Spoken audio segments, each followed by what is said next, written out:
Hey everyone, and welcome out to episode 116 of a Nerd Named Mark podcast. It's me, it's Mark, and I have been so damn sick. I actually had to take time off from work. It's funny, no, not funny story, just like weird happenstance. I know I've been working so much, everything going on, but, trying to get a lot of things done. Then, Wednesday night, feeling fine. I'm like, not bad, just kind of running a little ragged, a little tired. Then I go to sleep like normal.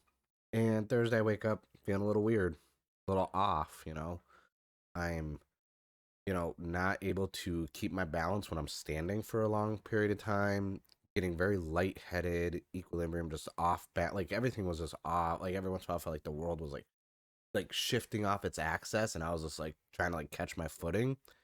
And then I started getting a fever. And then it got to the point where I was getting so like off balance and this and that. I was actually losing like strength. Like I was getting so fatigued to the point where like I was struggling with mundane like tasks. Like carrying a 12 pack of ginger ale was like I was like fumbling, like I had no motors, like my hand-eye coordination was off and everything, and I was like, what in the world? Like, so, you know, fever was getting pretty high. Decided, all right, best thing to do, what I always do when I'm sick is OTCs, over the counter, uh, NyQuil, Dayquil, depending on other symptoms, maybe like a Sudafed, uh, anything, like if it's sinus related, I'll get some sinus, like a Tylenol, severe cold and sinus, something like that. Like I don't do a lot of prescriptions. Um, Maybe one day down the road I'll go into detail of how I don't do prescription pain medication, anything like that. Kind of sucks when it comes, major things happening and injuries, and I'm like, no, nothing above a tie 3. Sorry, like dabble with that stuff anymore. Um, so my main thing is like I've always been able to do is I sweat it out of my system. So you know what? Sweatpants, oversized hoodie, put me under a comforter. I'm gonna sweat it out of my system, raise my core temperature even more. Get blood cell count up, fight whatever's in there, fight any infections, this and that, get it out of your system. I know I'm not a doctor, so I'm not saying these are medical. This is just what I've always done. But didn't work, obviously. So I kept taking medicine, just staying in bed, lots of water, ginger ale, keep myself hydrated, because it was just like that's it. It was fatigue. Like I didn't really have cough. I was getting really congested, but at the same time, I have really bad allergies. Even right now, I'm still kind of congested. It's because I just took my allergy medicine, so it hasn't even kicked in. So that's that issue. So you know, I feel bad because like there was a lot of content I was actually working on because I was supposed to Friday off. Like Friday was gonna be a big, you know, record all this content, and here I am Thursday, just boom, knocked on my ass. It's the point where I got out of bed around like 12:30 in the afternoon on Friday, which does not happen to me. I'm always up 7 a.m. at the latest, coffee, starting my day, getting content going before work and everything else. Nope, knocked on my ass, and it sucked. Cause, but people, DMing, reaching out, saying, "Hey, hope you're feeling better," this and that. Like, don't like, because like I had a lot of content planned. I have a lot of content I'm still actually doing right now. I got the Switch up. I got the capture card going. I've got a lot of things. Like, I'm not at 100% right now at recording this. This is going live. This is early Monday morning. This is actually a special episode. So really quick, hey everyone, if you're watching on YouTube, hello. So I'm going to be doing a full like my review of WWE's Hell in a Cell. That's the main topic of this. I'm going to go over a few things before that, like video game stuff like that. But the main topic, definitely reviewing Hell in a Cell. Thoroughly enjoyed it, so I really want to talk about that.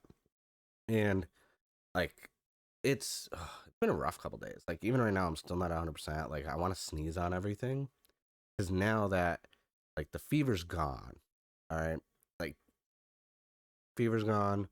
I'm not fatigued anymore, this and that, but now, like, because I spent so long being like cold, I was cold, like it was almost like the flu because I was cold, I was sweating, I had a fever, had the AC on constantly. The second I turn off the AC, I'm like, it's hot. Like, I was like, oh, and my lady's just constantly like cold, turning off the AC, and I'm like, but I'm hot. She's like, and it was the point where I was putting like ice packs on my forehead, my chest, and they were melting back to like room temperature within like not even a half hour. And I was just like, I am hot.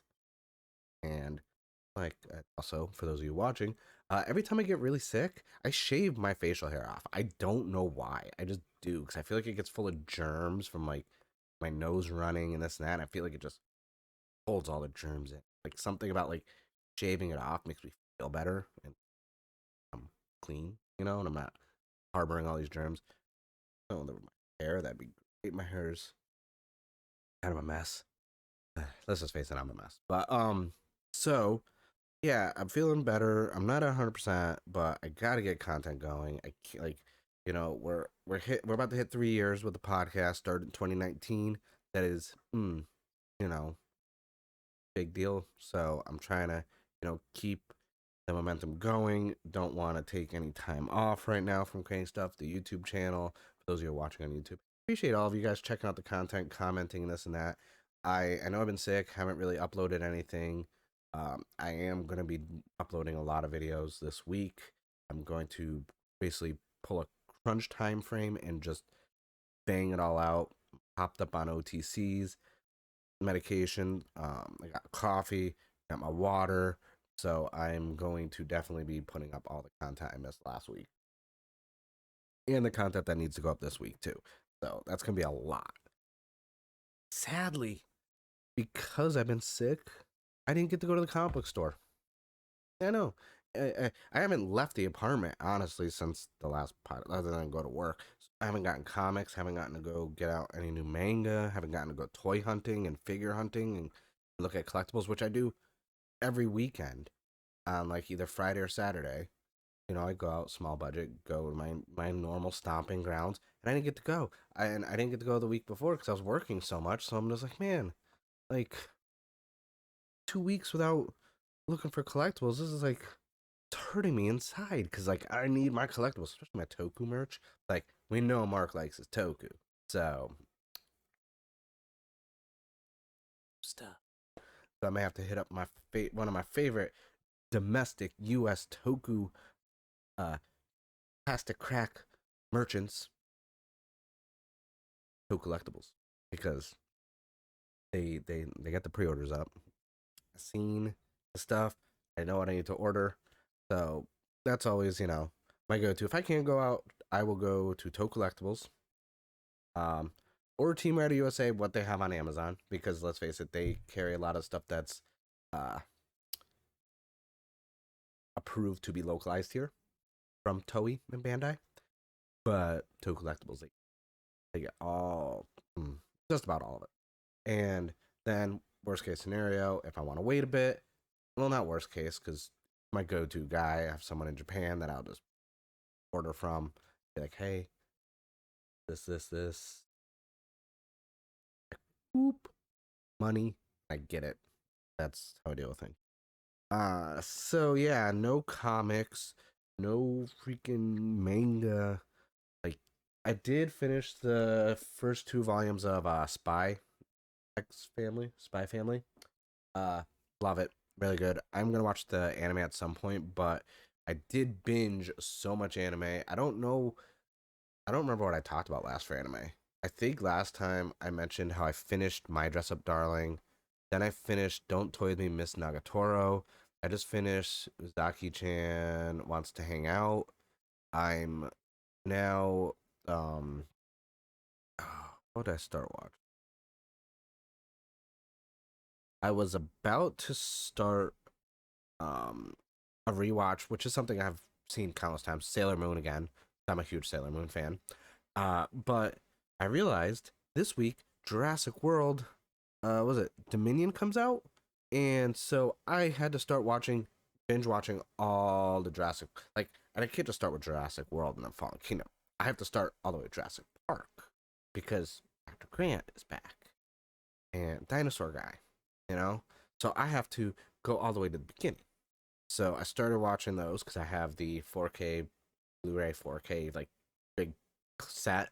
So I was like, I popped in OG Jurassic Park, still holds up. I remember seeing that as a kid. Such an amazing film. Still like, I love dinosaurs before Jurassic Park.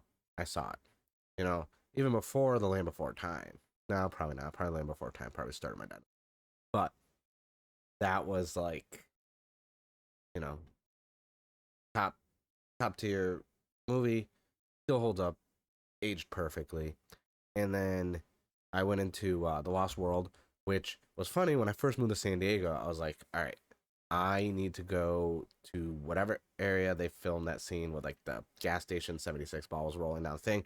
Found that area, actually lived near that area. It wasn't because of The Lost World, I swear, but it was cool to like see like some of the location shots because obviously they didn't film a T-Rex, running down CG. But Lost World. I stopped because I started it like after Hell in a Cell went off. I was like, okay, let's start watching some dinosaurs. And I was, getting tired. I think I was tired from oversleep, but also just keeping myself awake to reset my sleep timer and get back on track. Because you want to start a couple days before you return back to work to get your sleep schedule back in order, regardless. Because I am going back to work tomorrow. Granted that I feel 100%. I always, you don't want to risk getting other people sick. I have been taking those tests to make sure it's not that thing, and it is not that thing. So I'm happy about that. Then again, I was a good follower of the rules, and I got my shots. So, you know, but just from the standpoint of I don't want to get other people sick, especially if it's not that, like if it's a flu, sinus infection, upper respiratory. But I don't think it was upper respiratory because I never coughed and I didn't have like raspiness and I wasn't coughing up any like phlegm and discoloration, which usually coincides with uh, either an upper respiratory infection or sinus infection with postnasal drip. I got sick a lot as a kid. I had very like living in New England when it's always cold and me being active and always outside, I got colds a lot. So I've had so many sinus infections and this and that. It's like, and I'm 36. I know my body. I know when something's off. I know when I'm about to get sick. I know when I'm almost done being sick. Like, and that's probably one of the good things of being sick so much as a kid. Like when I've been injured a lot too. So I know when I know when something's really injured bad or not. Like with my toe, like a month ago, not even like definitely hairline fracture. And I know because I've had that happen before. And I was like, all right, well, I know I need to pull it really quick, get it looked at, fine. It's good. It's not bad. But I knew when it was healing because your body, you know, that's enough about my body though. So other than, Jurassic, started my Jurassic Park obsession marathon. Uh, what else? So they put Crimes of the Secrets of Dumbledore on HBO Max. Now I saw it in theaters, and we watched it again because I was just like, it was all right. I never did the review for it because I really just didn't want. Like I was gonna, but it's one of those things where it's like, well, I can't always like be positive about everything, and I don't want to be a negative reviewer. Like I'm not gonna purposely go out of my way, and if I just did not like something, be like, all right, let me review it. Sucks. No, if I didn't like it, I'm like, all right, I didn't really care for it. Move on. I'd rather talk about, like I said, I feel like a broken record when I say this. I'd rather talk about things I enjoy, honestly. I want to talk about things I love, things that entertain me, things that make me happy. Why would I want to talk about things that make me angry? And I feel like a broken record. And it really annoys me because, like, people are like, oh, were you going to review this? I'm like, yeah, well, I didn't like it. They're like, yeah, so do your review. I'm like, I don't want to be negative. There's people who revolve their whole content creating uh, persona about just hating everything, shitting on it. And I was like, do you even like stuff? Like, what do you like? I don't know what you like. I know everything you hate, but I don't know anything you like. So yeah, I was like, no, I'm not gonna do that. I was like, I'd rather talk about dinosaurs. I mean, really, honestly. No, okay. So this needs to be explained. Where's my bookshelf? Okay, it's not over here because I have like so all my collectibles are here, but we have bookshelves of books all along the wall over there, and another like. And when I say like books, I mean we like three or four like those full of books. A lot of books. Books are amazing. Um, and I don't talk about dinosaurs a lot on the podcast, which is weird. I actually wanted to be a paleontologist. Like I wholeheartedly wanted to. And not like something like when I was just like a kid, like even as a teenager, because like I actually had like paleontology books, and then my lady got me a paleontology book, and I was like, oh, thanks. Like, all right, so this is happening live. There is what I'm gonna assume a fruit fly in the apartment, and my kitten has locked onto it, and she is losing her collective mind. Yeah, you got it. All right, good. Nah, sorry for the interruption. It's just she's cute when like a fly, like a fruit fly, because it's like that time of the year now. It's like always like 80, 90. We don't have high humidity here. It's like a dry heat, but every once in a while we'll get like one or two of those fruit flies in the apartment, and it drives me crazy because I don't care. Like I'll kill it or like they have a short lifespan and stuff like that, but what's the cat hears its wings, hears it do its little buzz noise, this and that, like it's over. Everything, nothing else in the apartment exists. She is laser focused, and she will not stop until she finds it. She's like a T1000. I could sit there and bang on the desk like and she'll be like, and she'll just go. So, but yeah, I wanted to be a paleontologist. I, and but when it's funny when you like see these careers you want to do, and then you look at like not how much work you actually have to do, but like how much money you make and how you make money doing it, and then you're just like, ooh, like listen, I'm passionate and I love dinosaurs, but like that's a lot of work for a job. I feel like I don't love dinosaurs that much. I don't love all dinosaurs. There's like specific dinosaurs that are cool. So yeah, that was just funny because like I sometimes forget about that, and then like every once in a while I'll glance at the bookshelf and I can see like paleontology book, and I'm like, oh, I remember that part of my life. Ah, the good old days. But enough of that. Video games, video games, video games. Before we get into the hell in a cell. So obviously, if you're watching on YouTube, I have Monster Sanctuary loaded up on the Switch. The game I talked about last year or so when it was on Game Pass for PC and Xbox. Played the shit out of it. Metroidvania it's a Metroidvania type game mixed with Pokemon. So side scrolling, platformer. But then when you land on a monster, it turns into turn-based monster combat. When you defeat the monster, you have a chance of getting an egg for that monster. You hatch it, and that's your monster. A lot of fun. Really, really just glad to like pick it up and play it again. It was currently on sale on the Switch for like $6. It's usually 20. The reason why I held off on buying on a Switch is because I have it I have it on. It was on Game Pass for PC and Xbox. Hit the mic. Sorry, and I ended up buying it on Xbox just because I was like, I don't know when it's gonna leave Game Pass. I really enjoy this game, and at the time I wasn't thinking I should buy it on the Switch. It just didn't dawn on me because I already had my save file and everything else. So I was like, I'll just get it when it's on sale. I'm still playing Pokemon Unite, obviously, and I've put all together now almost 50 hours into Deadcraft. That's why I'm taking a break right now. That's actually a review I was gonna have going up last week, but then I got sick. I'm working on that right now. Luckily, being sick, I was able to at least use the capture card to capture all the gameplay footage to put together to do my audio review over all the footage. So all I have to do now is record the audio. I wrote out what I was gonna say, so I'm not jumbling on my words. So I will actually be able to get that recorded. And then I'm also going to be doing one for the Ayuden Chronicles Rising, because I've got all the footage for that, and I'm almost done, I think, with the prologue. Like, even though the game itself is a prologue, I think I'm almost done with the game. I'm not sure, honestly, because I don't know. Like, I think I'm at like 15 hours, and a lot of people said it's less than 20 hours. But anyway, we're looking into it because I don't want spoilers. So that's good coffee. Like, I also haven't been drinking coffee. I've been sick. I don't drink coffee when I'm sick. I usually go to tea, like a chai tea or like some sort of herbal. And in worst case scenario, I'll do like a black tea, like a Earl Grey, maybe an English breakfast. But this is my first time having coffee since like Thursday morning. So good. Mm.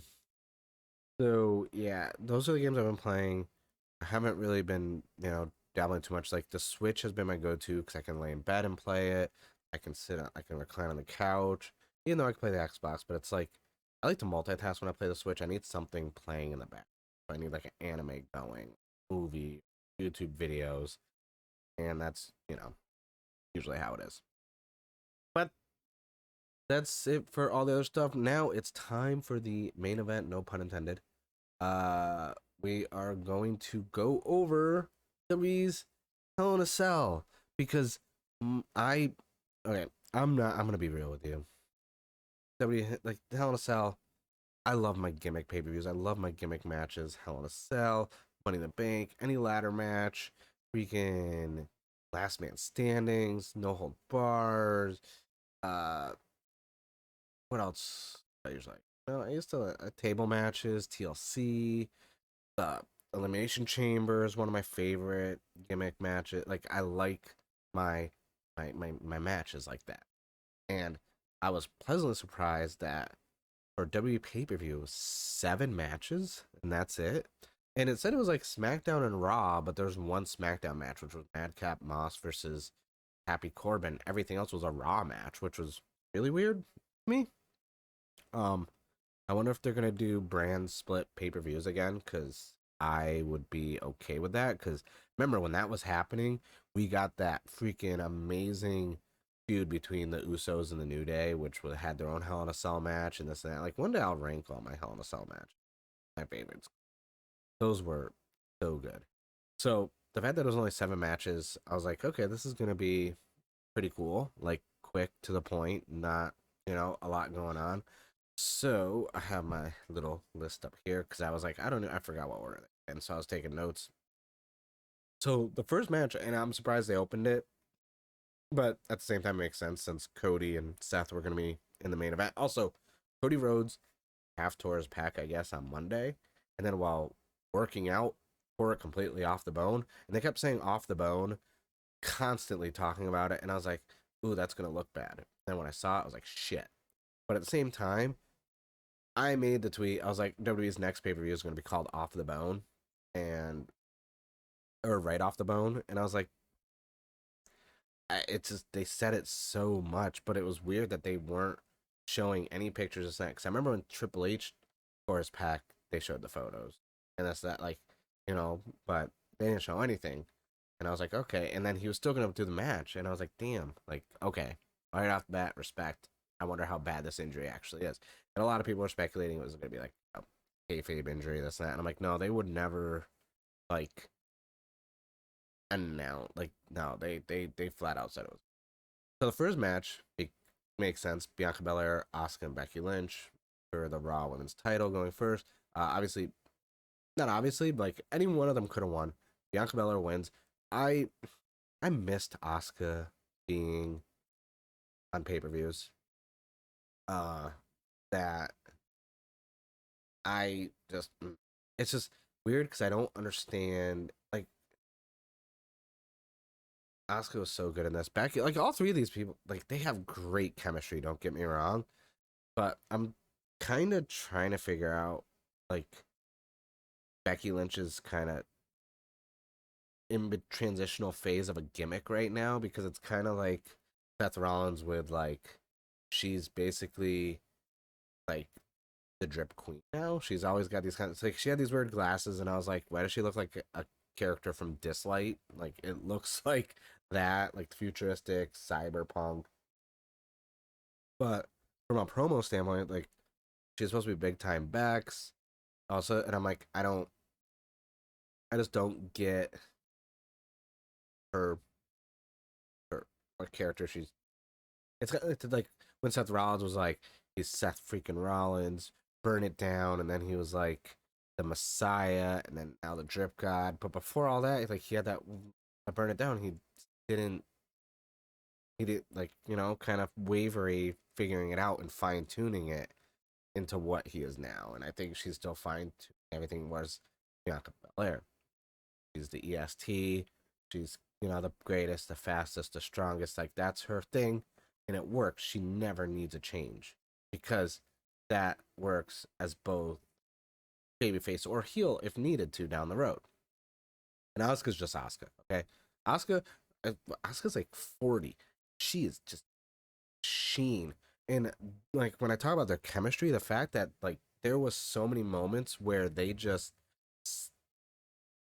so fluid between the spots. Every once in a while they sound like a little wonky, but they're all three of their timing was really good. And like it's like Asuka did a double ankle lock on Bianca and Becky, which I popped for. That was just um and I'm hoping this I kind of want to see Becky and Asuka in a feud. Like, as much as I want to see Asuka back in the title, like, champion, this and that, I kind of want Bianca Belair to work with more of the newer talent, so to speak. Well, like, Becky and Asuka are established. All right, they're great. We know they're great. We don't have to worry about them.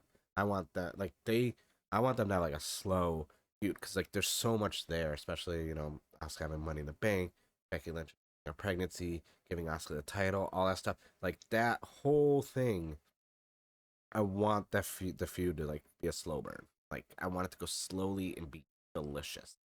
I'm hoping they stay in a program together, and Bianca maybe has, like, someone else, come up and challenge her.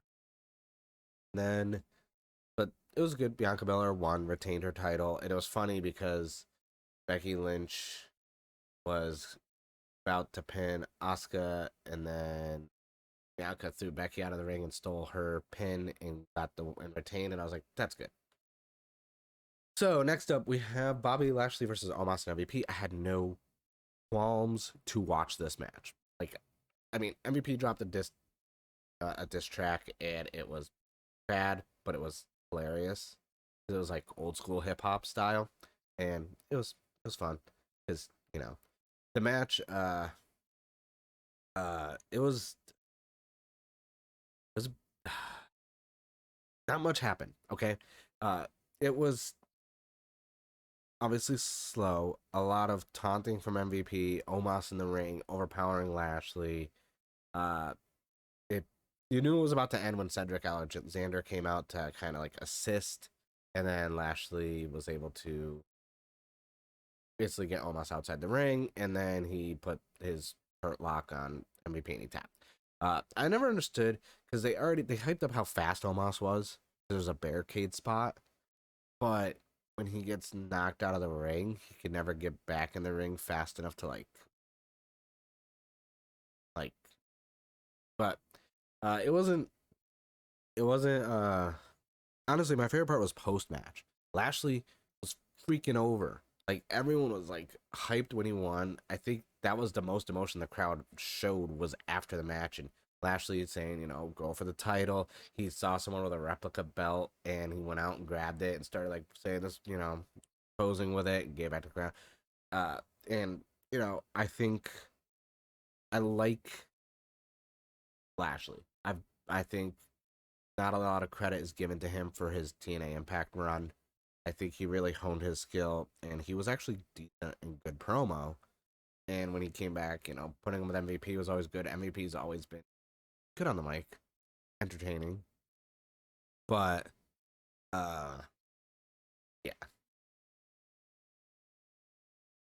And so this match just, I mean, it wasn't bad, but you know, it's hard to be the match after Asuka, Bianca, and Becky. Like, I would not want to be the next match after that. And but Lashley did a really good job with engaging with the crowd and keeping the energy up after post match, which was good. I don't know if maybe he sensed that the crowd was kind of like not into it at one point, but towards the end of the match and post match, like he was able to get the crowd back energized and alive, which is a talent that's not. And next up, we have Kevin Owens versus Ezekiel, not Elias's at all. It's supposed to be Elias's. Uh, I don't. I like how into the crowd was with this. I don't really care for this the story or the program for it, but it was a good match. Uh Kevin Owens, talking trash made it good. It was pretty cut and dry match. I don't I don't understand. So, like, I get the character. He's Elias's younger brother. Maybe they'll be tag team champions one day, this and that. The gear seemed kind of like Ultimate Warrior, or like, when you're create a wrestler and you go through like the prerequisite and you just hit like 80s wrestler. That's like the thing. Uh Weird. A lot of the spots and stuff looked really weird. Uh the good thing is Kevin Owens won. Uh I think he's definitely Kevin after like he just feuded with Stone Cold at WrestleMania at a main event night one. And you would think like that would kind of push you the upper edge. Like I get, Kevin Owens, workhorse, the company, but he was so good in that, and just from carrying, 'cause Stone Cold was never there, so he was carrying a lot of the stuff. It's kind of like the whole Fiend Undertaker thing. When Undertaker wasn't there, the Fiend was carrying a lot of the promos, and Kevin Owens was building up to crapping on Texas the whole time. Then we get to Hell in a Cell. This was Ezekiel, and it's kind of silly, and I don't know. And Kevin Owens is putting so much into it, where like he's serious. But I'm glad he won. There's some weird, into the corner rebound spots from Ezekiel where it just didn't. But like from a physique standpoint, like Ezekiel, you'd think if he had like better ring gear, this and that, like looks like just a powerhouse. Like he could just toss you around. But they are also playing up this whole thing where he's good at wrestling.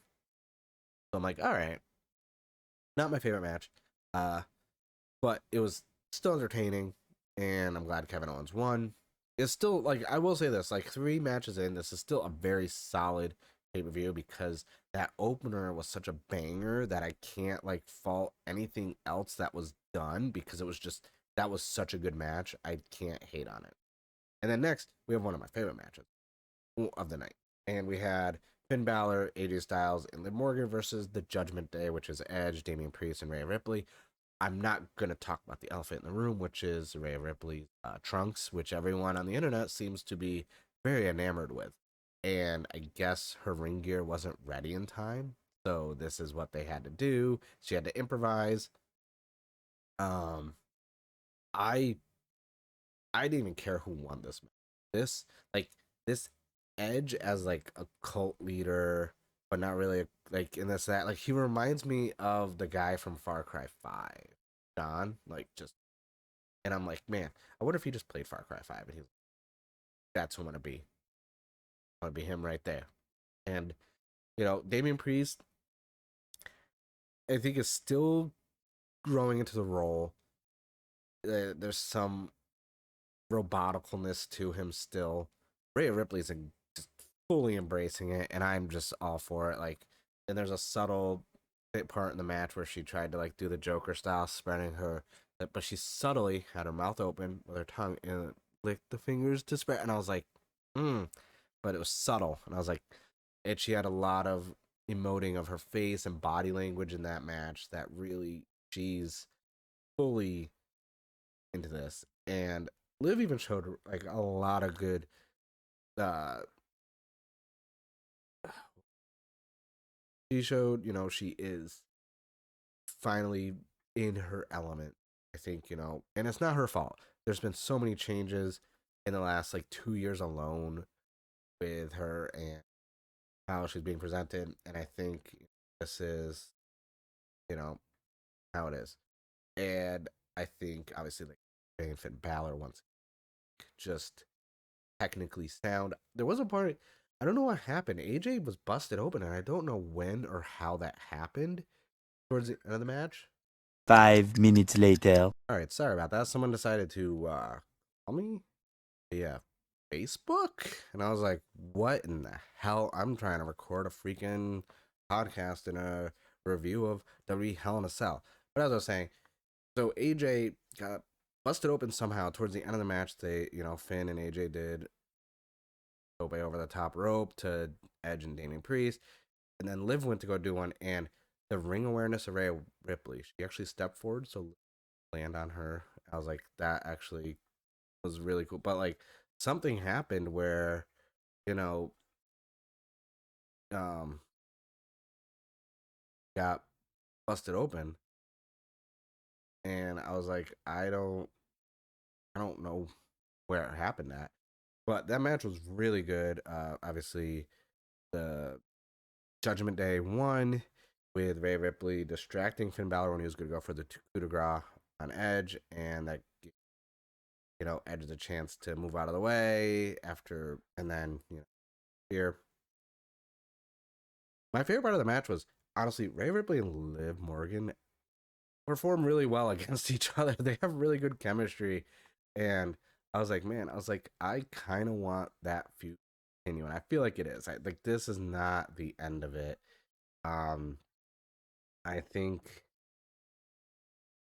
they're probably gonna add another member to today, and yeah, that was easily one of my favorite matches of the night. And we have Madcap Moss versus Corbin. I'm gonna say that I'm still a fan of Baron Corbin. I've always been a fan since NXT. I thought like the Days and Deep Six are great moves. I always liked his entrance music until now, and I think he really needs to be presented as a serious heel. Like, I mean, he's a big dude, and he's not being presented that way.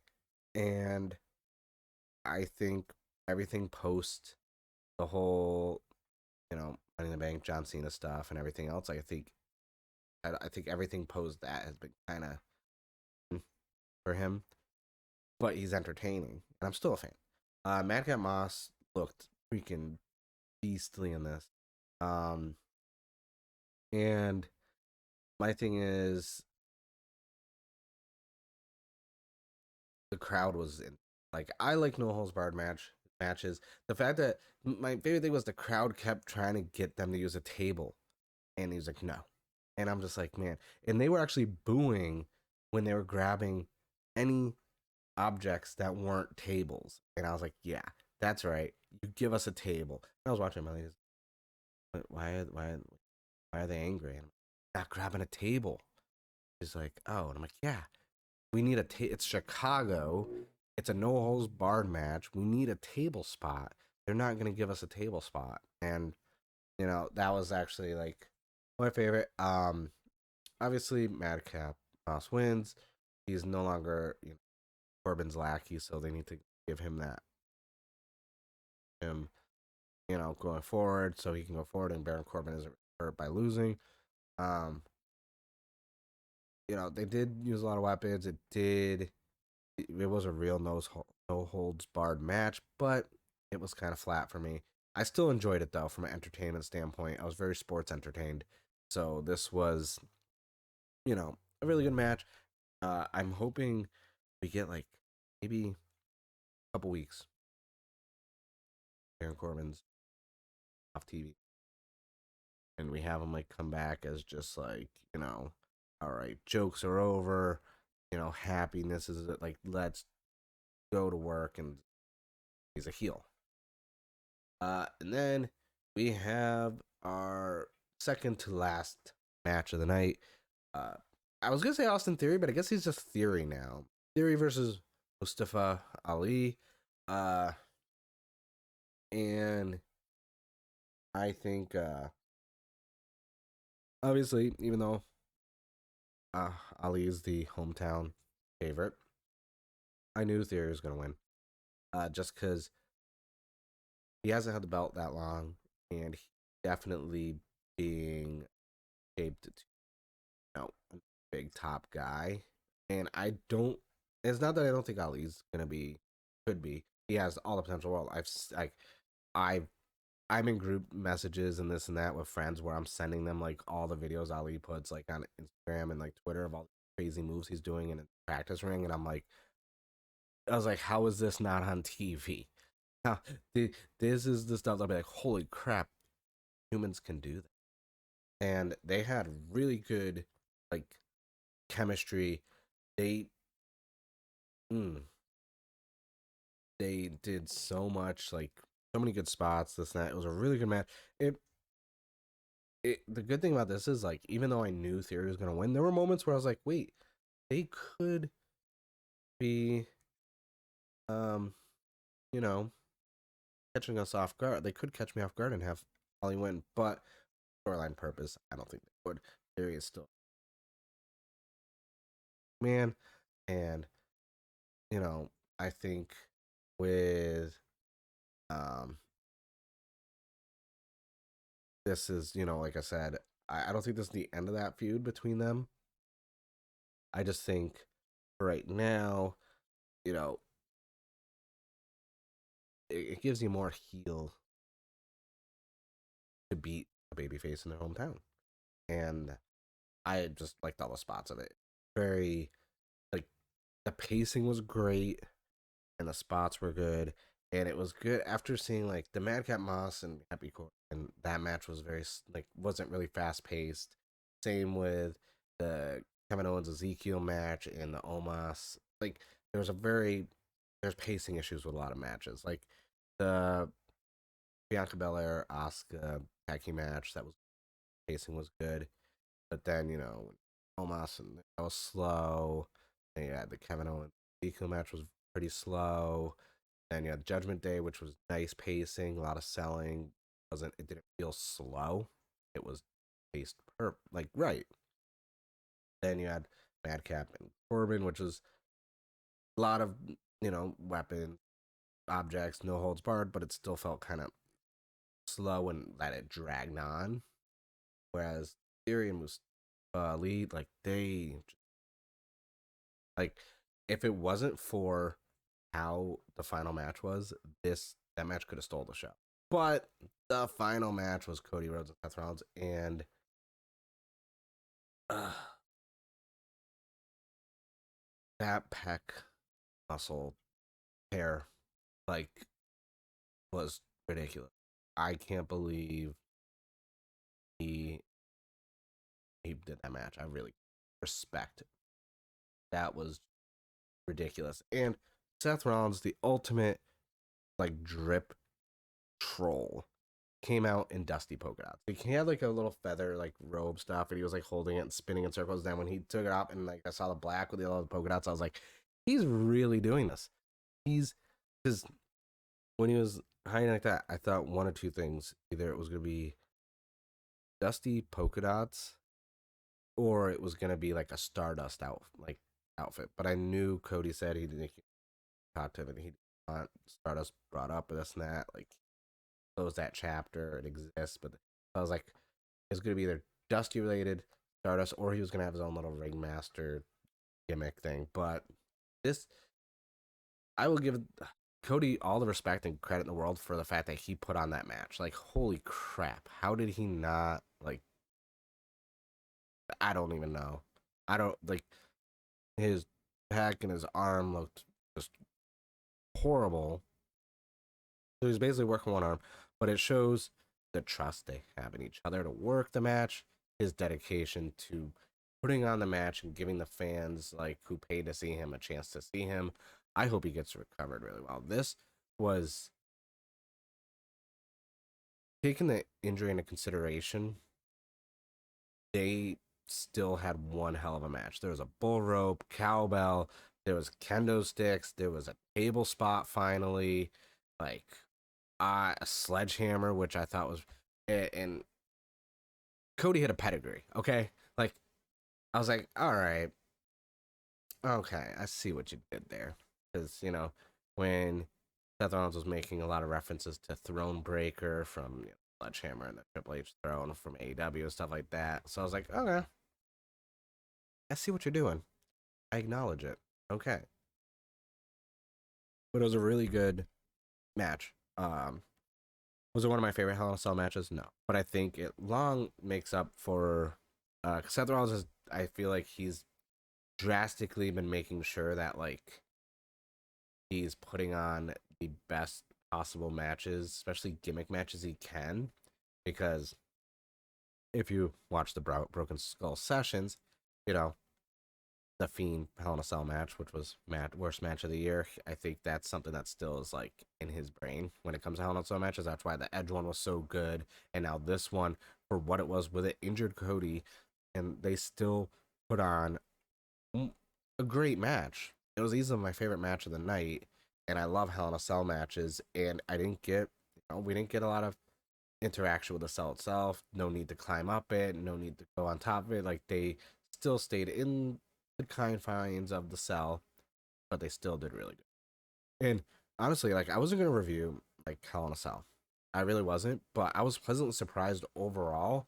Even though some of the matches were slow and didn't fully like get to me, the pay per view itself was really solid and like I think it's underrated for the fact that we didn't have Roman, we didn't have any tag titles, we didn't have the IC championship. Like they've been, how many pay-per-views has it been since the IC title has actually been online? Someone said it hasn't been on a pay-per-view to be defended since WrestleMania 37, and I was like, that can't be. So I gotta look into that because that is ridiculous. Or you can tell me in the comments below if you're watching on YouTube, because I'm genuinely curious about when the last time that title has been defended on a pay-per-view. That's ridiculous with how prestigious and important that IC title is. The fact that it's not being presented on, pay-per-views, like that's everyone agree. Anytime you watch interviews, it's not the IC title is the workhorse. It's the journeyman's title, and yeah, it's not, not on pay-per-views. Um, Also, no SmackDown Women's title on the pay. Like this was a really weird pay-per-view from a card standpoint, and I don't know why they split the card so much. It said one SmackDown match and 6 Raw matches. I was like, but it was still really good. It kind of reminded me of that year when there was like 8, over a dozen injuries, and they were just like, okay, there was like a lot of top stars and upper mid card, and they're like, okay, let's start giving all these other people a chance finally, and it's like, all right, this worked out. That's what I kind of got from this. Because, I mean, and I'm not saying there were no stars. Like, I mean, Cody and Seth are obviously stars. Bobby Lashley, obviously, is a star. Asuka, Becky Lynch, Bianca Belair, stars. I'm not saying there were no stars. Edge, even, AJ, Finn. These are all, like, big names, but I'm just saying from the standpoint of not a lot of championships in there. No marquee feuds, like, what's going on with Brock, what's going on with Roman, what's, no Usos, no Riddle. Like, the people who are getting a lot of TV time on SmackDown and Raw aren't on this pay-per-view, So I was very confused by that. But I really enjoyed it. If you're watching on YouTube, let me know in the comments below what you thought about Hell in a Cell. I'm very curious, and I really hope Cody Rhodes has a speedy recovery. I would be remiss to say I'm kind of selfish in the fact that I'm really mad because, of the timing of it. Because July 4th, they're going to be here in San Diego for Raw. I was hoping to meet Cody there because I'm going to be going. And then, obviously, Madison Square Garden is on the 25th, Monday for Raw. And oddly enough, I was going to be going to that because we were going to be going to New York for obvious reasons at that time frame. So I was like, there goes all the adrenaline in my soul. But I honestly, with an injury like that and the match you put on, like I said, it's selfish reasons. But I do wish him like a speedy recovery. That was just very few people I think could work a match that injured. I've been injured in the past and still played like soccer game and this and that, and it like I couldn't even do it. Like so to do a whole wrestling match with a torn pec right off the bone, like that's just ridiculous. And all the respect in the world to putting on and still putting on a banger of a match too. Like damn. So yeah, that's it for the Hell in a Cell review. Thank you guys for watching that. If you're watching on YouTube and if you're listening to the full podcast, because I'm actually clipping the Hell in a Cell review to put on its own as well. So that's it really for episode 116 of a Nerd Named Mark podcast. Is it 116? I don't know, honestly, because yeah, it is 116. So yeah, that's really it for episode 116 of a Nerd Named Mark podcast. My camera is currently acting up, and I don't know why. And so you can find a Nerd Named Mark podcast on all podcasting listening platforms. You can go to anchor.fm/ANNM podcast. It's on Spotify, iHeartRadio, Apple Podcast, Google Podcast, Pod Republic, and now if you're watching on YouTube, there's a red subscribe button below. If you haven't already, please hit that red button and subscribe to the channel. I appreciate everyone who's been reaching out, making, telling me to get well, feel better. I appreciate it. I am starting to feel better. I will be getting more regular content up soon other than this. But that's it. Yeah. But thank you guys for listening to episode 116 of a Nerd Day Mark podcast. My name is Mark, and I'm a nerd.